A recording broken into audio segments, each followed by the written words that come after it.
that we're going to democratize the world, that Bush put in that Rousseauistic inaugural he delivered. We're going to eliminate tyranny from the face of the earth. Is he kidding? You can't eliminate evil from the face of the earth.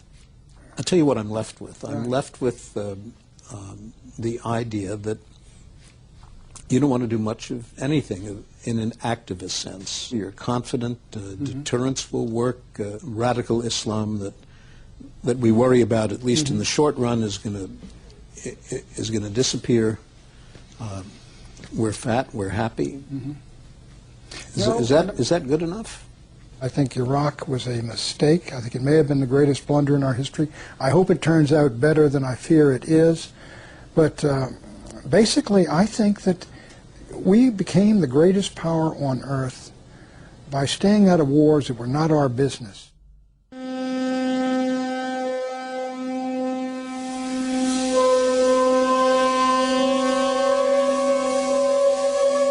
Pat Buchanan and I agree. America had to respond to al-Qaeda attacks. I think we did it too late. We should have hit bin Laden long before 9/11, after his men attacked our African embassies in the USS Cole. While we waited, he built his formidable network of terror. One of the few journalists to interview bin Laden is Abdel Bari Atwan. He's a strident critic of American policy in the Muslim world. I met Osama bin Laden, and he was actually very keen to drag the American to the Middle East, where he can fight them on his own turf. It seems when he went there to blow up the World Trade Center and the Pentagon, it seems you played to his hands. It seems he trapped you. First of all, he's cowering somewhere in hiding.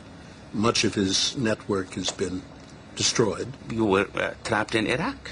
Now Osama bin Laden enjoying himself. He doesn't need to go and blow up the World Trade Center or the Pentagon. He got, a very fat 140,000 Marines and American soldiers, and he opened a franchise in Iraq now. There is no reconstruction process at all. There is no security. There is no law and order. The decapitation of school teachers and physicians, the setting off of car bombs in marketplaces.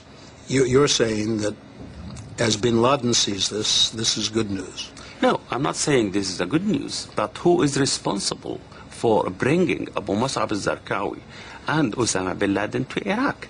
They were not there before. They are responsible for their own activities? No, surely. I think the occupation is responsible, because the occupation actually gave them a failed state in Iraq. Some of us don't believe we did make a mistake in removing Saddam. No doubt mistakes have been made, a great many mistakes. It's mistakes, disaster, because wherever you intervene, you create a huge mess.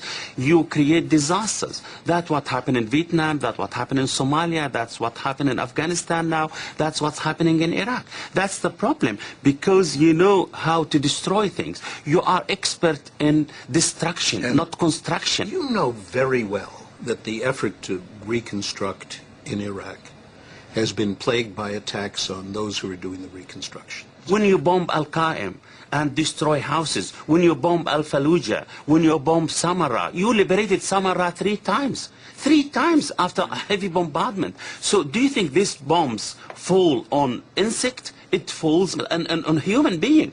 And those people are killed every day by American forces, American bombardment. If the acts of terror stopped, you know and I know that you would see stability and order in Iraq more or less instantly.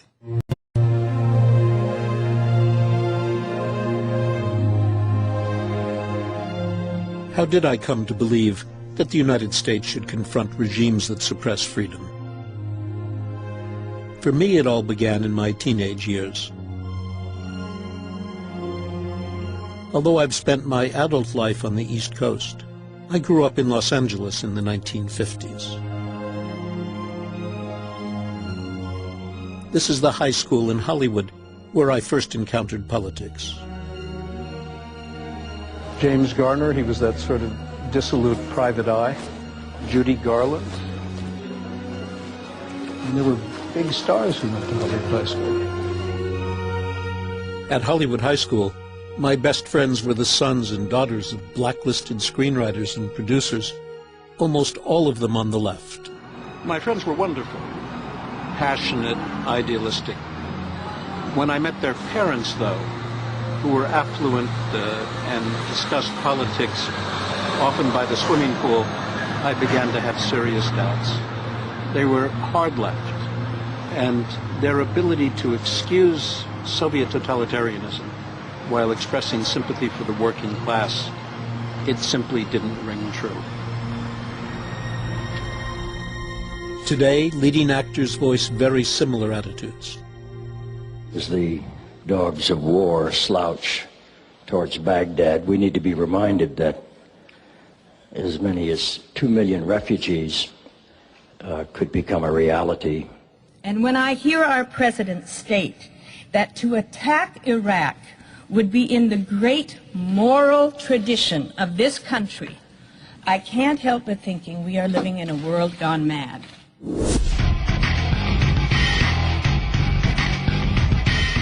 For as long as I can remember, the left has been obsessed with what it thinks of as American imperialism. Since 9/11, many of the most creative people in America have come to believe things I consider delusional. Instead of recognizing America as at war with a dangerous enemy, they think our own government is a force for evil, led by criminals and war profiteers. Encouraged by Hollywood celebrities and rock stars, this worldview has become widespread.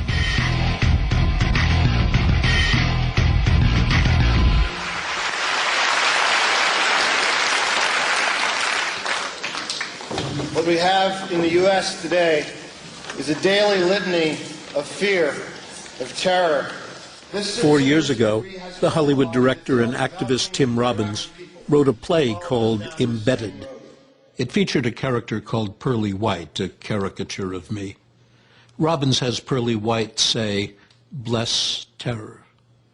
He seems to think that concern about terrorism is just an excuse, a justification for starting wars and enriching the defense industry. Robbins' play, I'm glad to say, didn't exactly set the box office on fire.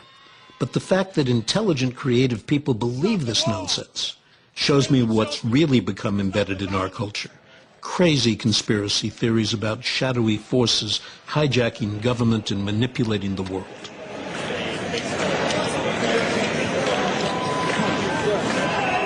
There are undoubtedly people who want to see the United States fail in Iraq.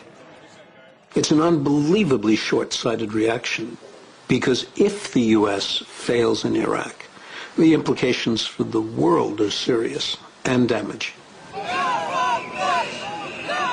President Bush inspires passionate dislike in a significant number of people, some of whom are blinded by their personal distaste for him to the reality that we are facing a terrorist threat of huge proportions. I saw the demonstration in London in which an effigy of Bush was pulled down in a way that mimicked the pulling down of Saddam Hussein's statue in Baghdad. And I can't imagine what runs through the mind of people who appear to equate this American president with Saddam Hussein, who murdered at least 400,000 Iraqis and caused 2 wars in which more than 1 million people died.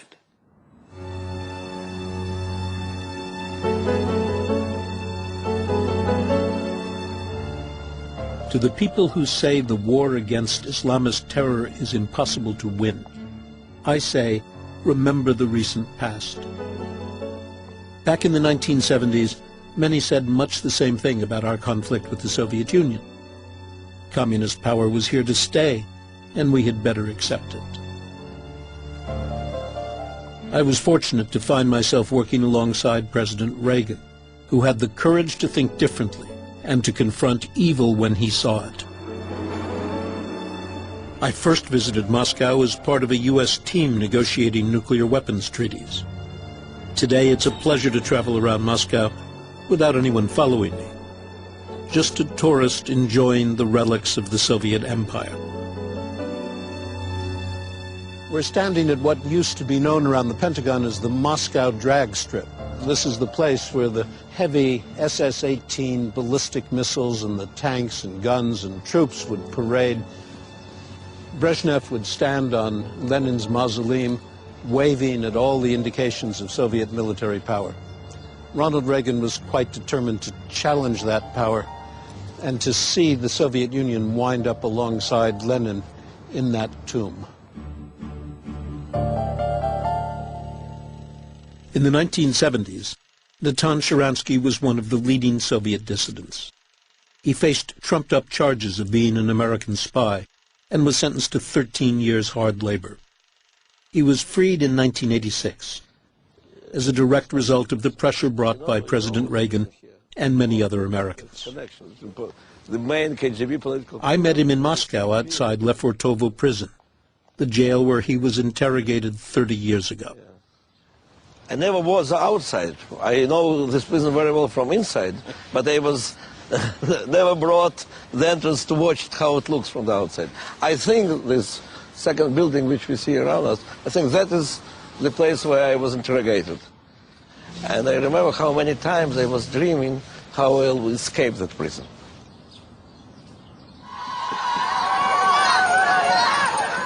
The left, and especially the peace movement, caricatured Reagan as a trigger-happy cowboy. That sounds familiar, doesn't it? But when he spoke out against Soviet tyranny, he lit a flame behind the Iron Curtain. Come here to this gate. Mr. Gorbachev, open this gate. Mr. Gorbachev, tear down this wall.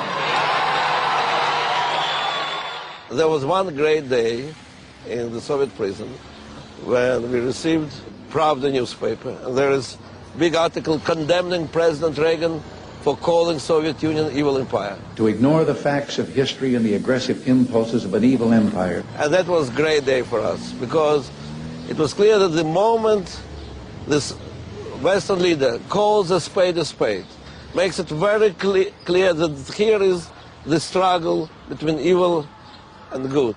I remember how excited we were. You know, we were knocking by morals from one cell to another. We were talking through toilets to our friends in the punishing cell who cannot read Pravda newspaper.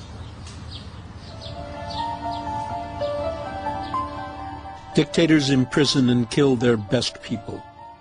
But our support for individual freedom can inspire brave men and women to resist. As I walked around Lefortovo prison with my friend Sharansky, I thought, perhaps one day Amir Abbas Fakhrivar will stand with me in front of his prison in Tehran, in what will then, I hope, be a free Iran, and that he, too, will speak lightly of the horrors he experienced.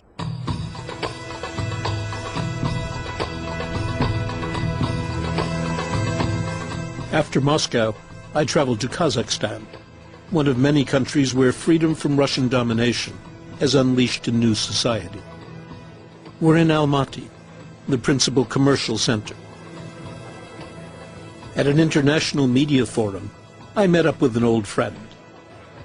Richard Holbrooke was Assistant Secretary of State and U.S. Ambassador to the United Nations under Bill Clinton. One afternoon, we discussed the U.S. predicament in Iraq.